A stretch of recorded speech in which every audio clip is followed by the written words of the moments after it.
શ્રી કૃષ્ણ ગોવિંદ હરે મુરારી, હે નાથ નારાયણ વાસુદેવાય, શ્રી કૃષ્ણમ વંદે જગદગુરુ. અષાઢ માસમાં કૃષ્ણ પક્ષમાં આવતી આ એકાદશીનું નામ કામિની એકાદશી છે, જેનું મહાત્મય સાંભળવાથી જ વાજપેયી યજ્ઞ જેટલું ફળ મળે છે. આ દિવસે જે મનુષ્ય શંખ ચક્ર ગદાધારી એવા શ્રી વિષ્ણુ ભગવાનનું પૂજન કરે છે, તેને કાશી અને ગંગા નદીમાં સ્નાન કરવાથી જે પુણ્ય ફળ મળે છે તે પુણ્યની પ્રાપ્તિ થાય છે. જે મનુષ્ય તુલસીના મંજરી દ્વારા અથવા તુલસીપત્ર દ્વારા પ્રભુની પૂજા કરે છે, તેના ઘોર પાપ જન્મોજન્મના હોય તો પણ નાશ પામે છે. આવા મનુષ્યને પિતૃઓના અમૃતની પ્રાપ્તિ થાય છે. આપણા દરેક ગ્રંથો વેદોમાં એકાદશીનું ખૂબ જ મહત્ત્વ છે. આ પવિત્ર એકાદશી વિષ્ણુ ભગવાનને અત્યંત પ્રિય છે. આ એકાદશી કરવાથી સર્વ પાપોમાંથી મુક્તિ મળે છે અને પૌરાણિક કથા અનુસાર બ્રહ્માજીએ કહ્યું છે કે આ કામિકા એકાદશીનું પાલન કરીને વ્રત રાખનારને વૈકુંઠની પ્રાપ્તિ થાય છે, સર્વ દુઃખોનો નાશ થાય છે. આ કામિકા એકાદશીનું વ્રત રાખનારને વિષ્ણુ ભગવાનની કૃપા પ્રાપ્ત થાય છે. તે અતિશય પુણ્યશાળી એકાદશી છે. આમ પણ એકાદશી તો ભગવાનને પ્રિય છે. સર્વ પાપોને હરનારી આ કામિકા એકાદશીની વ્રત કથાનું મહાત્મય શરૂ કરીએ. આ એકાદશીના દિવસે ભગવાન વિષ્ણુની પૂજાનું ખૂબ જ મહત્ત્વ છે. શ્રી હરિનું પૂજાનું ખૂબ જ મહત્ત્વ છે. જે લોકો એકાદશીનું વ્રત ના કરતા હોય તેમને પણ ભગવાન વિષ્ણુની પૂજા કરવી જોઈએ. આ દિવસે તુલસી પૂજાનું ખૂબ જ મહત્ત્વ છે. તુલસી માતાની પૂજા કરવાનું વિશેષ મહત્ત્વ છે. ભગવાન વિષ્ણુને તુલસી પાન અર્પણ કરવા જોઈએ. ચાલો મિત્રો, કામિકા એકાદશીની વ્રતકથા શરૂ કરીએ. એક વખત ધર્મરાજ યુધિષ્ઠિર અને ભગવાન શ્રી કૃષ્ણ વચ્ચે સંવાદ ચાલી રહ્યો હતો. ધર્મરાજ યુધિષ્ઠિરે શ્રી કૃષ્ણને પૂછ્યું કે હે પુરુષોત્તમ, તમે મને અષાઢ માસમાં આવનારી એકાદશી વિશે જણાવો. આ એકાદશીનું મહાત્મય શું છે? આ દિવસે શાની પૂજા કરવી જોઈએ?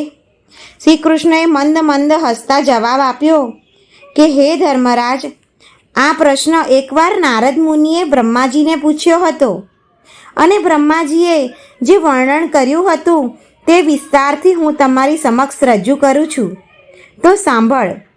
આમ કહી ભગવાન શ્રી કૃષ્ણ એકાદશીનું વર્ણન કરે છે. આપણે બધા જાણીએ છીએ કે બધા જીવોનો ઉદ્ધાર કરવા માટે નારદ મુનિ અલગ અલગ લોકમાં વિચરણ કરે છે. તે સ્વર્ગમાં પણ જાય છે, બધી જ જગ્યાએ વિચરણ કરે છે. આ રીતે એક જિજ્ઞાસા સાથે નારદ મુનિ પહોંચી ગયા બ્રહ્માજી પાસે. નારદજીએ બ્રહ્માજીને પ્રણામ કરી વિનમ્રતાપૂર્વક પૂછ્યું કે હે પ્રભુ, તમે મને અષાઢ માસમાં આવનારી એકાદશી વિશે મને કહો. હું સાંભળવા મળ્યું છે કે આ એકાદશી ભગવાન વિષ્ણુને અત્યંત પ્રિય છે. બધા જ જીવોનું મંગલ કરનારી, ઉદ્ધાર કરનારી એકાદશી છે.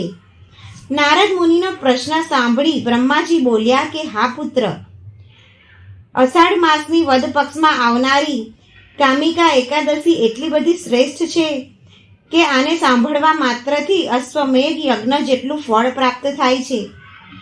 આટલું જ નહીં, પણ જે વ્યક્તિ આ વ્રતનું પાલન કરે છે તેને અતિશય પુણ્ય પ્રાપ્ત થાય છે. એટલી બધી દિવ્ય આ કામિકા એકાદશી છે અને આ વ્રત કરવાથી વૈકુંઠની પ્રાપ્તિ થાય છે અને પાપોને નાશ કરવામાં અત્યંત પ્રબળ છે.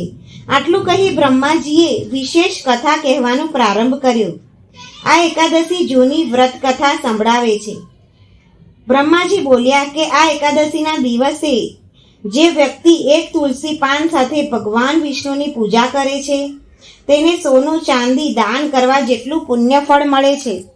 કામિકા એકાદશીના દિવસે તુલસી પૂજાનું મહત્ત્વ છે. આ એકાદશીના દિવસે માત્ર તુલસીજીના દર્શન કરવાથી, તેમને પ્રાર્થના કરવાથી સમસ્ત પાપોમાંથી મુક્તિ પ્રાપ્ત થાય છે. બધા જ બંધનોમાંથી મુક્ત થઈ જવાય છે. તેને યમરાજના દર્શન ક્યારેય નથી થતા.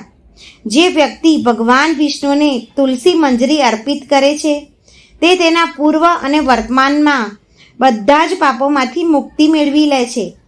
પૌરાણિક કથા અનુસાર એક સમયે નવયુવાન તુલસીજી ધર્મધ્વજ રાજાની પુત્રીના રૂપમાં અવતાર લીધો હતો. તે સમયે તુલસી ભગવાન નારાયણની તપસ્યા કરવા માટે વિવિધ જગ્યાઓ પર ભ્રમણ કરી રહ્યા હતા અને તે સમયે ફરતા ફરતા ગંગા તટ પર આવી પહોંચ્યા અને તે ગંગા તટ પર આવીને જોયું કે વિઘ્નહર્તા શ્રી ગણેશજી ગંગા તટ પર તપસ્યા કરી રહ્યા છે. હવે જુઓ, ગણેશજી તો ખૂબ રૂપાળા છે. તે પીતાંબર ધારણ કરીને ભગવાન વિષ્ણુના ધ્યાનમાં હતા અને આવું દિવ્યમાન રૂપ જોઈને તુલસીજી આકર્ષિત થઈ ગયા, મોહી ગયા. પણ તેમનું હાથી જેવું મુખ જોઈ તુલસીજી ઉપહાસ કરવા લાગ્યા, હસવા લાગ્યા અને આમ ગણેશજીની તપસ્યા ભંગ થઈ. તપસ્યા ભંગ થવાના કારણે ગણેશજીને આંખો ખુલી ગઈ. પૂછ્યું કે હે દેવી, તમે કોણ છો? તમારા અહીં આવવાનું કારણ શું છે? શું તમે નથી જાણતા કે તપસ્વીઓનું તપસ્યા ભંગ કરવાનું કેટલું ભયંકર છે, પાપજનક રહ્યું છે? ગણેશજીની આ વાત સાંભળી તુલસીજી કહ્યું કે હું ધર્મધ્વજની પુત્રી છું. હું પતિ પ્રાપ્તિ માટે વરની મનોકામના પૂર્ણ કરવા માટે હું તપસ્યા કરવા નીકળી છું. તમને જોઈને હું તમારાથી આકર્ષિત થઈ ગઈ છું. કૃપા કરીને તમે મને પત્નીના રૂપમાં સ્વીકાર કરો. આ વાત સાંભળી ગણેશજી બોલ્યા કે હે દેવી, વિવાહ કરવા એ બહુ ભયાવહ કાર્ય છે. વિવાહ સદાય દુઃખોનું કારણ બન્યું છે, માટે મારે વિવાહ નથી કરવા. તમે બીજા કોઈ પુરુષને શોધી લો. મારે વિવાહ કરવાની કોઈ ઈચ્છા નથી. કૃપા કરી તમે મારી ઉપરથી ધ્યાન હટાવી દો. આ સાંભળી તુલસીજીને ગુસ્સો આવ્યો અને ક્રોધ આવ્યો અને બોલ્યા કે તમારા લગ્ન જરૂર થશે. આવું ગણેશજીને કહી દીધું. જ્યારે ગણેશજીએ તુલસીજીનું આવું ક્રોધિત રૂપ જોયું, ક્રોધિત અવસ્થા જોઈ તો તુલસીજીને શ્રાપ આપી દીધો કે હે દેવી, તમે નિસંદેશ એક અસુરની પત્ની બનશો અને ત્યાર પછી ભગવાન વિષ્ણુની કૃપાથી તમે એક વૃક્ષ બની જશો. અને હવે આ સાંભળી તુલસીમાં ખૂબ ડરી ગયા અને ગણેશજીને પ્રાર્થના કરવા લાગ્યા કે આ શ્રાપ પાછો લઈ લો. ગણેશજી બોલ્યા કે હું શ્રાપ તો પાછો ન લઈ શકું, પણ હે દેવી, તમે બધા જ ફૂલ વૃક્ષમાં પ્રમુખ બનશો. તમે સદાય ભગવાન નારાયણના પ્રિય બનશો. તમારા દ્વારા કરવામાં આવેલું પૂજા મનુષ્ય માટે અતિશય લાભદાયી બનશે. તમે ભગવાન શ્રી કૃષ્ણના અત્યંત પ્રિય બનશો. હું તમારો ત્યાગ કરીશ. મારી પૂજામાં તમારો સમાવેશ નહીં થાય. તુલસી પાન નહીં વપરાય. આ પ્રકારે આપણે બધા જાણીએ છીએ મિત્રો કે તુલસી માતા આગળ ચાલીને એક અસુર શંખચૂરની પત્ની બન્યા અને ત્યાર પછી તુલસી દેવી છોડના રૂપમાં પ્રગટ થયા.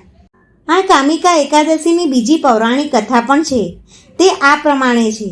પ્રાચીન સમયમાં એક ગામમાં એક ક્ષત્રિય રહેતો હતો. તે ક્ષત્રિય અત્યંત ક્રોધિત સ્વભાવનો હતો. તેને બહુ જલ્દી ગુસ્સો આવતો હતો. તે કોઈની સાથે લડ્યા કરતો. ક્રોધિત સ્વભાવના કારણે એકવાર તે ક્ષત્રિયનો ઝઘડો ગામના બ્રાહ્મણ સાથે થઈ ગયો અને તે ક્ષત્રિયને બહુ ક્રોધ આવ્યો. તે તેના પર ક્રોધ પર નિયંત્રણ ન કરી શક્યો અને ક્રોધમાં બ્રાહ્મણની હત્યા કરી દીધી. આ કારણથી તેને બ્રહ્મ હત્યાનું પાપ લાગ્યું. ક્ષત્રિયને તેની ભૂલના અહેસાસ થયો અને તેના પ્રાયશ્ચિત કરવા માટે તેને બ્રાહ્મણના અગ્નિ સંસ્કારમાં આવવાનું વ્યક્ત કર્યું. પણ બ્રાહ્મણોએ તેને અગ્નિ સંસ્કારમાં આવવાનું ના પાડી દીધી.